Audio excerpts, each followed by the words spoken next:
Breaking news এই মুহূৰ্ত বিশিষ্ট সমাজকৰ্মী শিক্ষাবিদ আব্দুল সত্তাৰৰ দেহাৱসান আৰু আব্দুল সত্তাৰৰ দেহাৱসানক লৈ এতিয়া কান্দোনত ভাগি পৰিছে শ শ মুছলমান জুৰিয়াত হুকাকুল পৰিৱেশে বিৰাজ কৰিছে আব্দুল সত্তাৰৰ বাসগৃহত এতিয়া কেৱল কান্দোন আৰু কান্দোন শুনিবলৈ পোৱা গৈছে শিক্ষাবিদ সমাজকৰ্মীগৰাকীৰ মৃত্যুত সমগ্ৰ জুৰিয়াতে শোকৰ ছাঁ পৰিছে জনাইছো মুহূৰ্ত বিগ ব্ৰেকিং মুহূৰ্ত জনাইছো জুৰিয়াত শোকৰ ছাঁ পৰা দেখিবলৈ পোৱা গৈছে শ শ মুছলমানৰ মাজত কান্দোন শুনিবলৈ পোৱা গৈছে বিশিষ্ট সমাজকৰ্মীৰ প্ৰাক্তন শিক্ষক আলহাজ শেখ মাষ্টাৰ আব্দুল সত্তাৰৰ দেহাৱসান জানাজাৰ বাবে ওলাই আহিছে শ শ মুছলমান জানাজাত শ শ মুছলমানে ভিৰ কৰিছে কেৱল কান্দোনৰ ৰোল শুনিবলৈ পোৱা গৈছে ৭৫ বছৰ বয়সত হেগনিচাক ত্যাগ কৰিছে জমিয়ত উলেমাৰ কাৰ্যনিৰ্বাহক সদস্যগৰাকীয়ে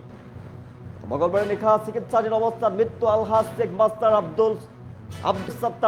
সত্তাৰৰ মৃত্যুৰ পাছতে এতিয়া কান্দোনত ভাগি পৰিছে মুছলমান সমাজ এতিয়া জুৰিয়াত শ শ মুছলমান ওলাই আহিছে বাসগৃহত কান্দোনত ভাগি পৰা দেখিবলৈ পোৱা গৈছে শ শ মুছলমানে দোৱা কৰি শেষ বিদায় জনাইছে আব্দুল সত্তাৰক শোকাকুল পৰিৱেশে বিৰাজ কৰিছে সমগ্ৰ অঞ্চল জুৰি তীব্ৰ শোক দেখিবলৈ পোৱা গৈছে আৰু দৃশ্যাংশ দেখুৱাইছে আব্দুল সত্তাৰক শেষ বিদায় জনাবৰ বাবে দোৱা কৰিছে এতিয়া শ শ মুছলমানে কান্দোনত ভাগি পৰা দেখিবলৈ পোৱা গৈছে অজস্ৰ মুছলমান লোক ওলাই আহিছে বিশিষ্ট শিক্ষাবিদগৰাকীক বিদায় জনাবৰ বাবে জুৰিয়াত কান্দোনৰ ৰোল শুনিবলৈ পোৱা গৈছে সমগ্ৰ জুৰিয়াতে শোকাকুল পৰিৱেশে বিৰাজ কৰিছে সমগ্ৰ অঞ্চলটোৰ এগৰাকী শিক্ষাবিদ আছিলে তেওঁ এগৰাকী শিক্ষাবিদ আছিলে সমাজকৰ্মী আছিলে সমাজৰ বিভিন্ন স্তৰৰ তেওঁ কাম কৰিছিল বিভিন্ন মানুহৰ বাবে তেওঁ কাম কৰিছিল সমাজৰ আৰু শিক্ষা জগতত তেওঁ কাম কৰি আছিল জুৰিয়াৰ শিক্ষা জগতখনৰ লগত তেওঁ পৰিচিত আছিলে আৰু তেওঁ আলহাজ শেখ মাষ্টাৰ আব্দুল সত্তাৰ তেওঁ দেহাৱসানৰ পাছতে এনেদৰে ওলাই আহিছে শ শ মুছলমান শেষবাৰৰ বাবে তেওঁক অন্তিম বিদায় জনাবৰ বাবে ওলাই আহিছে আৰু আল্লাহৰ ওচৰত তেওঁক দোৱা কৰিছে যাতে তেওঁৰ আত্মাই পবিত্ৰ আত্মাই শান্তি পায় তাৰ কামনা কৰিছে ৭৫ বছৰ বয়সত শেখ নিশ্চাক ত্যাগ কৰিছে জমিয়ত উলেমাৰ কাৰ্যনিৰ্বাহক সদস্যগৰাকীয়ে জমিয়ত উলেমাৰ সৈতে জড়িত আছিলে ৭৫ বছৰ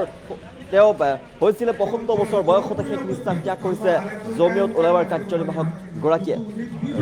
চিকিৎসাধীন অৱস্থাতে মৃত্যু হয় আলহাজ শেখ মাষ্টাৰ আব্দুল সত্তাৰৰ কান্দোনত ভাগি পৰিছে শ শ মুছলমান আৰু মুছলমানে দোৱা কৰি শেষ বিদায় জনাইছে আব্দুল সত্তাৰক আমি দৃশ্যাংশ দেখুৱাই আছো শোকাকুল পৰিৱেশে বিৰাজ কৰিছে জুৰিয়াত শোকাকুল পৰিৱেশে বিৰাজ কৰা দেখিবলৈ পোৱা গৈছে নগৰ বিশিষ্ট সমাজকৰ্মী তথা প্ৰাক্তন শিক্ষক আলহাজ শেখ মাষ্টাৰ আব্দুল সত্তাৰৰ দেহাৱসান সমগ্ৰ অঞ্চলত শোকৰ ছাঁ পৰা দেখিবলৈ পোৱা গৈছে নগাঁও জিলাৰ এগৰাকী বিশিষ্ট সমাজকৰ্মী আছিল শিক্ষা প্ৰতিষ্ঠা তথা জমিয়ত উলেমাৰ কাৰ্যনিৰ্বাহক সদস্য আছিল আলহাজ শেখ মাষ্টাৰ আব্দুল সত্তাৰ আৰু তেওঁৰ দেহাৱসান ঘটা দেখিবলৈ পোৱা গৈছে তেওঁৰ এতিয়া মৃত্যুৰ পাছতেই শ শ মুছলমান ওলাই আহিছে জানাজা সম্পন্ন কৰাৰ বাবে তেওঁক সেই বিদায় জনাবৰ বাবে শ শ মুছলমান ওলাই অহা দেখিবলৈ পোৱা গৈছে অজস্ৰ লোকে কান্দোনত ভাগি পৰিছে এতিয়া দোৱা কৰিছে আল্লাহৰ ওচৰত যাতে তেওঁৰ আত্মাই চিৰ শান্তি লাভ কৰে মৃত্যুৰ সময়ত তেওঁ বয়স আছিলে ৭৫ বছৰ এগৰাকী তেওঁ শিক্ষক আছিলে শিক্ষাৰ লগত জড়িত আছিলে সুদীৰ্ঘ বহু বছৰ ধৰি শিক্ষাদান কৰি আহিছিলে তেওঁ অঞ্চলটোত জ্ঞানৰ পোহৰ বিলাই আহিছিলে কেৱল শ্ৰেণীকোঠাতে আবদ্ধ নাছিলে তেওঁ সমাজৰ শৈক্ষিক উত্তৰণৰ বাবে তেওঁ কাম কৰিছিলে এগৰাকী শিক্ষাবিদ এগৰাকী সমাজকৰ্মী আছিলে তেওঁ আৰু আদৰ্শবান এগৰাকী অভিভাৱকক হেৰুৱাই এতিয়া নগাঁও জিলা শোকস্তব্ধ হৈ পৰিছে এতিয়া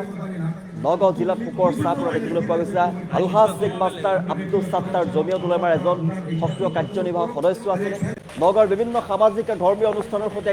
প্ৰতিষ্ঠাকালৰ পৰা তেওঁ জড়িত আছিলে জুৰি আৰু ইয়াৰ পৰৱৰ্তী অঞ্চলৰ সামাজিক উন্নয়নত বলিষ্ঠ ভূমিকা তেওঁ পালন কৰিছিলে তেওঁ বিয়োগৰ খবৰ শুনাৰ পাছতে এতিয়া সমগ্ৰ জুৰিয়া তথা নগাঁও জিলাত শোকৰ ছাঁ পৰা দেখিবলৈ পোৱা গৈছে বিশিষ্ট শিক্ষাবিদ বিশিষ্ট সমাজকৰ্মীগৰাকীৰ মৃত্যুৰ পাছতেই শোকত ভাগি পৰিছে শ শ মুছলমান জানাজা সম্পন্ন কৰাৰ বাবে অন্তিমবাৰৰ বাবে বিদায় জনাবলৈ এনেদৰে উপস্থিত শ শ মুছলমানে আৰু আল্লাহৰ ওচৰত দোৱা প্ৰাৰ্থনা কৰি শেষ বিদায় জনালে শিক্ষাবিদগৰাকীক জানাজাত অংশগ্ৰহণ কৰিবলৈ ৰাজ্যৰ বিভিন্ন প্ৰান্তৰ পৰা গুণমুগ্ধৰ আগমন ঘটা দেখিবলৈ পোৱা গৈছে আমি দৃশ্যাংশ দেখুৱাইছো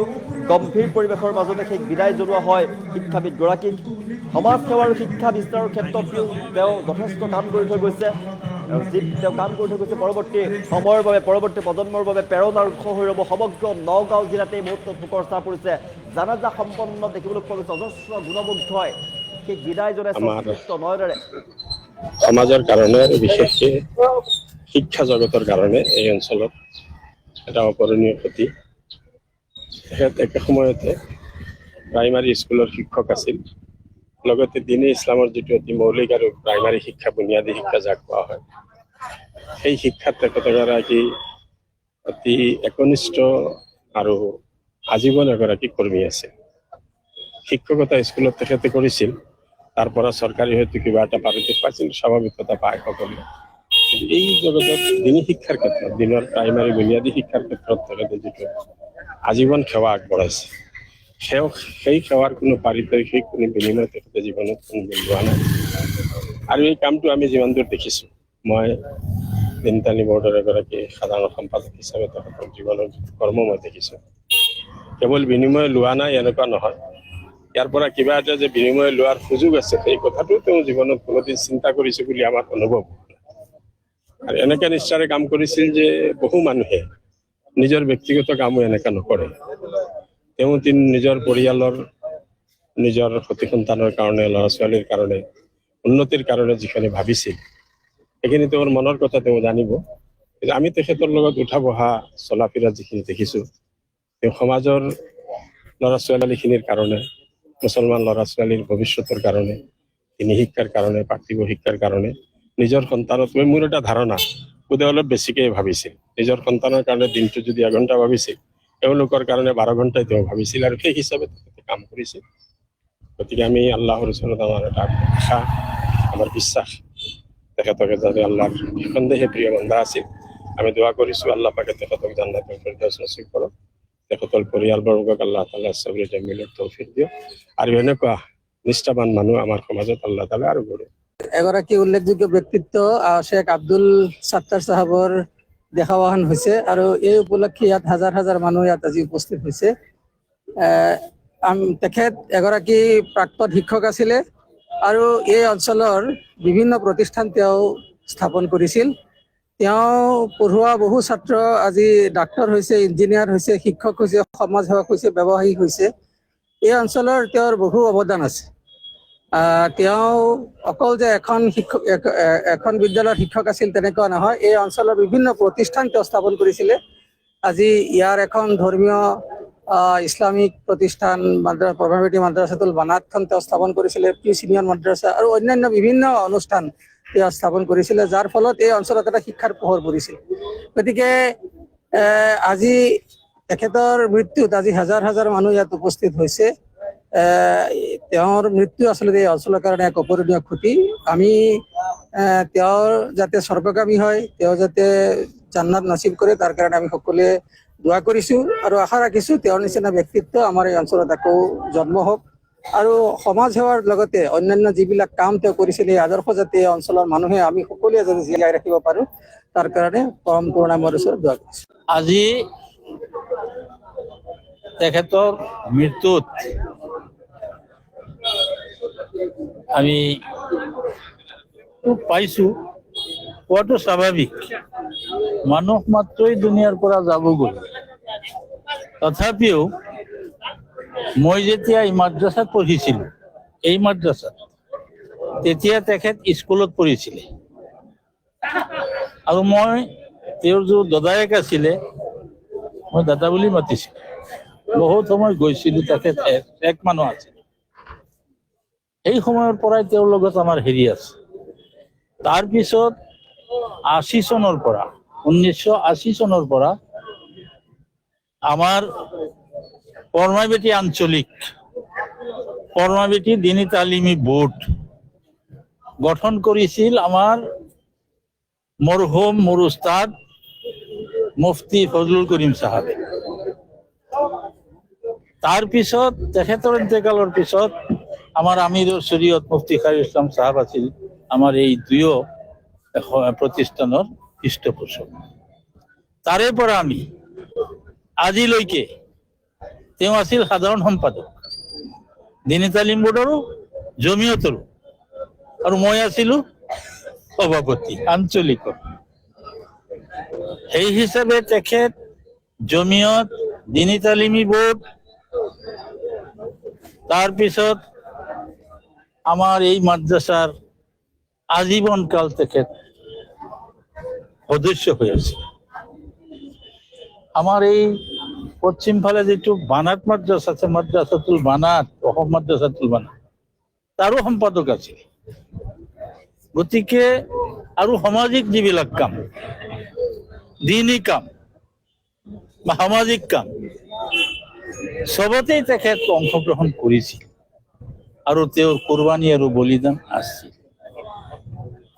আছিল। তেওঁ কেতিয়াও অলস কৰা নাছিল। দিনী কামৰ যেতিয়াই আহ্বান আহিছিল, দিন হওক ৰাতি হওক, তেখেত আমাৰ লগত ওলাই আহিছিল। সেই হিচাপে তেওঁ দেশৰ আৰু সমাজৰ এজন সেৱক আছিল। তেওঁ আচলতে যদিও মানে চৰকাৰী স্কুলৰ শিক্ষক আছিল, কিন্তু তেওঁ সৰুৰে পৰাই কোৰাণ শ্বৰীফ ভালকৈ জানিছিল, খুব ভালকে জানিছিল, আৰু দিনৰ মাছলা মাছাইলো খুব জানিছিল তেখেত। কাৰণ তেওঁ ওলামাসকলৰ লগত সৰুৰে পৰা তেওঁ চলা ফিৰা কৰিছিল। এই হিচাপে তেখেত যদিও আলিম নহয়, তেওঁ কিন্তু সুবাহী মাদ্ৰাছা পঢ়াইছিল, সুবাহী মাদ্ৰাছা পঢ়াইছিল, ইমামতিও কৰিছিল। এইটো মছজিদৰ পিছফালে যিটো মছজিদ আছে, সম্পাদক আছিল, জমিয়তৰ সম্পাদক, মই সভাপতি আছিলো, এতিয়াও আছিল, ময়ো আছো। গতিকে তেওঁৰ যিখিনি কৰ্মৰাজি দিনী হিচাপে, সামাজিক হিচাপে যথেষ্ট অৰিহণা তেওঁৰ আছিল। আজি তেখেতক আমি হেৰুৱাইছো। চবেই যাব, কোনেও নাথাকে, কিন্তু তেওঁৰ যিখিনি স্থল আছিল সেইখিনি পুৰা কৰোৱাৰ অসম্ভৱ বুলি মই ভাবিছো। তথাপিও আল্লাহৰ কাছে দোৱা কৰিছো যে এনে ব্যক্তি আল্লাহ পাকে তৈয়াৰ কৰি দিয়ে আৰু দিন, ধৰ্ম, সমাজ, কাম কাজ বিলাক ভালমতে চলি থাকে। আৰু তেওঁ এই যে কুৰবানী, বলিদান, অহৰহ আমি দিনে ৰাতিয়ে কাম কৰিছো, কৰিবলৈ লগীয়া হৈছে।